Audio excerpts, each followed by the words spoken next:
A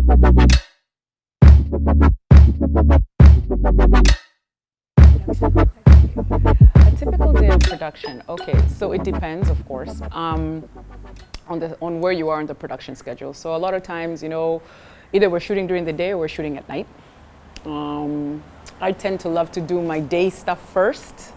So a typical day will mean waking up at 4:30 in the morning, collecting myself, getting myself zen. No, really. Actually, I just roll out of bed and go take a shower.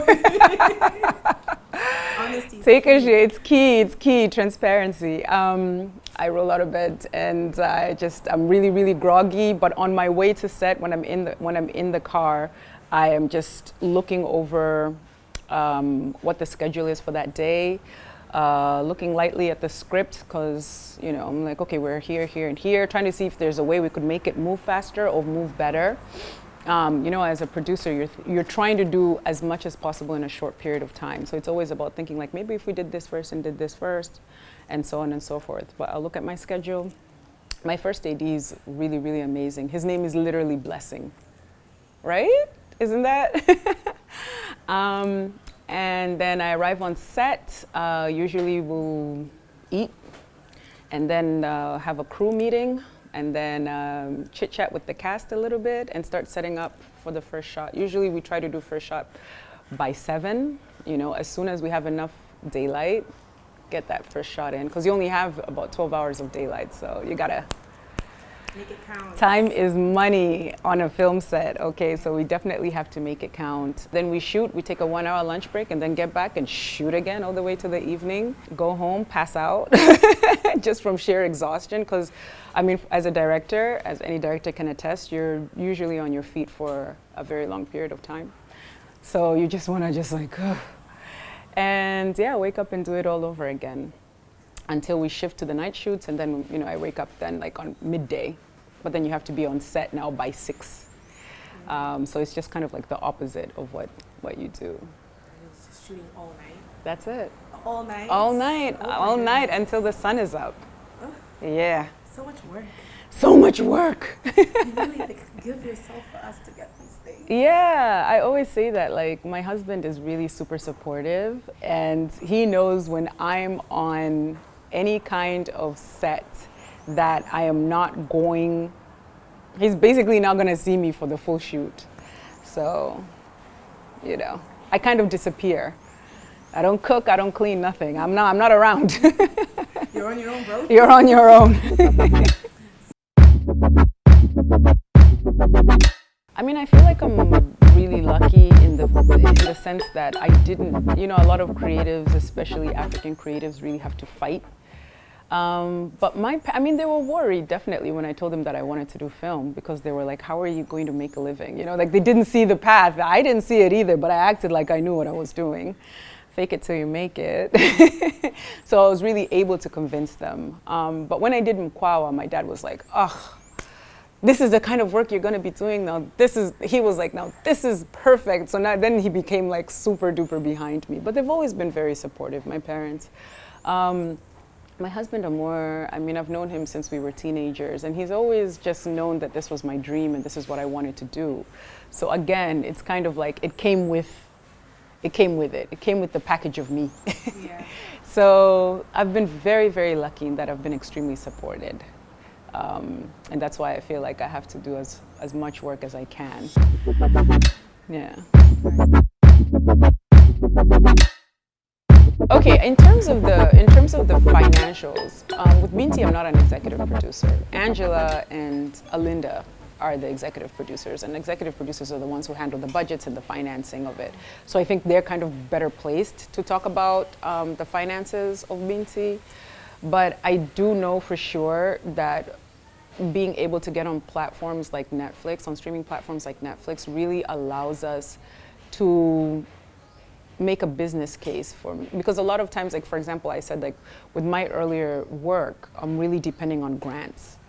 So it's not a commercial enterprise, because a grant is obviously it's not a loan, it's not, So now with the ability to get a film on Netflix for streaming, now we're being able to make more of a business case. So even if we go look for financing outside of ourselves, as was with the case with Binti, then I think you can actually show that, hey, this was the input, this is the output.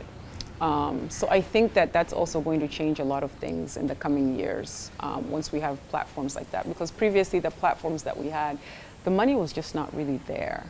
You know, if you were not getting money up front from something like a grant, then there was really no business case for making films.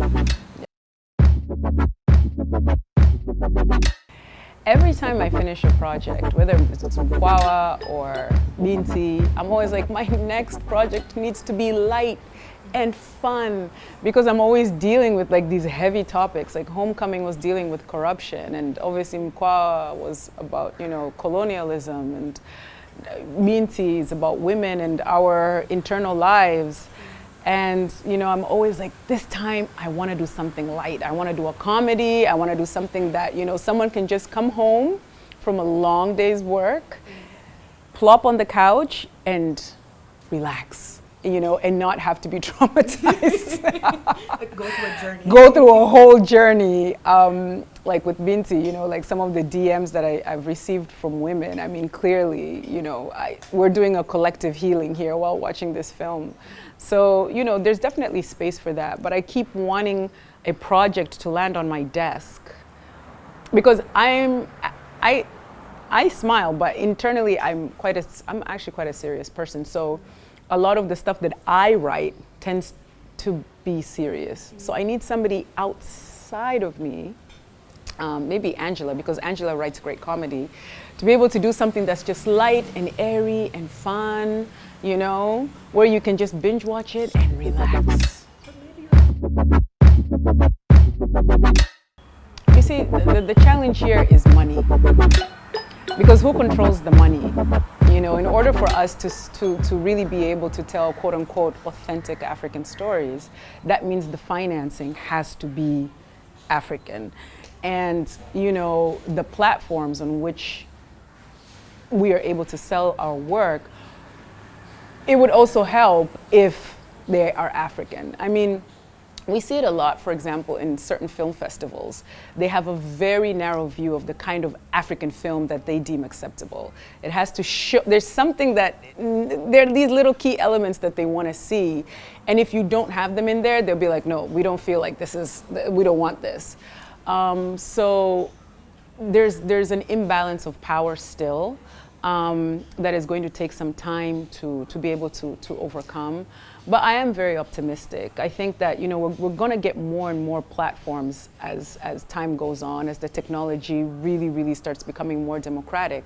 But for right now, it's like there's a very delicate balance that we have to do as African filmmakers, and to get it on like streaming platforms, it still has to be palatable for someone who's not from here, but it also has to represent us. And it's hard being an African filmmaker, because there's some people gonna be like, well, it's not African enough, you know? And then there's some people like, oh, let's do African. You know, even with Binti, one chapter is fully in English. So then I'll have half of the people tell me, why didn't you just do the whole thing, like the whole full 100% in Kiswahili? And I'll have some people go, oh, I really liked the movie, but it was so much Kiswahili and it was tough for me. So it's like, we're doing this balancing act. And it's, in a way, it's slightly unfair, because I just want to do whatever I want to do. I don't want to have all these millions of considerations of how people are going to perceive the work. But yeah, it's definitely a question of financing. Binti was great because the money was Tanzanian. That is usually not the case.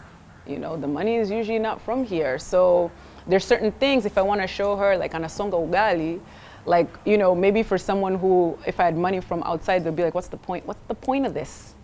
But for me, I'm like, this is how we live. I need to make sure this is documented. How she makes her chapatis, I want to show, like, this is how we live. This is the food we consume, you know? For an external party, it'll be like, okay, we don't get it. I'm like, okay, fine. But the money doesn't come for you, so you don't have an opinion. So I think that's going to be our challenge going forward. It's financing. It's film financing and having Afrocentric platforms. But also not narrowing the scope of what it means to be African. I've had people who are like, well, in Binti, how come you didn't have anybody from the village? And I'm like, listen, I grew up in a city. I grew up in Dar es Salaam. This is what I know. It would be highly disingenuous of me to go and shoot something that I don't. It will be, actually, I feel in many ways, it will be exploitative, because I think that people from who live in the countryside, they are able to tell their own stories. We just have to empower them to tell their own stories. But you don't need me, Miss Dar es Salaam over here, going to tell people that this is how we should tell this story about Singida, or this is how we should tell this story about, you know, Kilimanjaro. So yeah, there's like a delicate balance that African filmmakers have that, you know, it's a tightrope that we're walking on. But I think I can see the movement. And also I think one last thing I can say about that, when we say Afrocentric, I think that a lot of African culture has been subsumed kind of into Nigerian, right, or West African culture. And so there's certain tropes, or there's certain things that you might see like in Nigerian films that I don't feel are authentic to Tanzanians, the way that we live. So then you'll have people be like, well, that's not really African. And I'm like, which side of Africa are you talking about? Because Tanzanians generally were pretty soft-spoken people, right? That's who we are. We're not that aggressive, we're not, you know?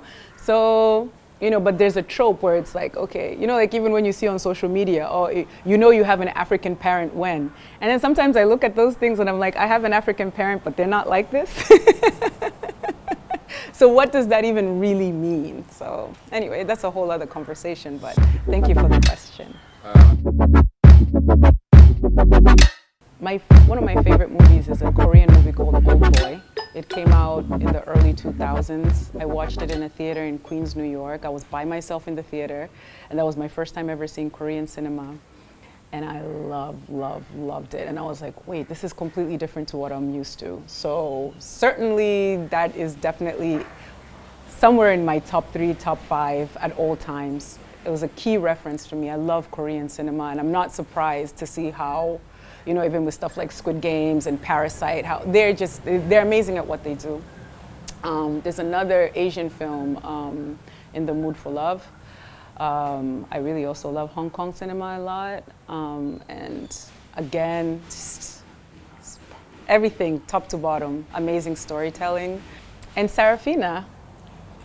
I love Sarafina. I grew up on Sarafina. I think all African kids grew up on Sarafina. Like, I love it. I love music so much. So the fact that it's also a musical, but it's also capturing our history, like, chef's kiss. I think that's just one of the best films that has ever been made.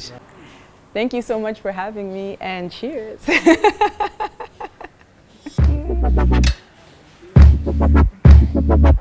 Whoop, whoop. Is rap. Woo!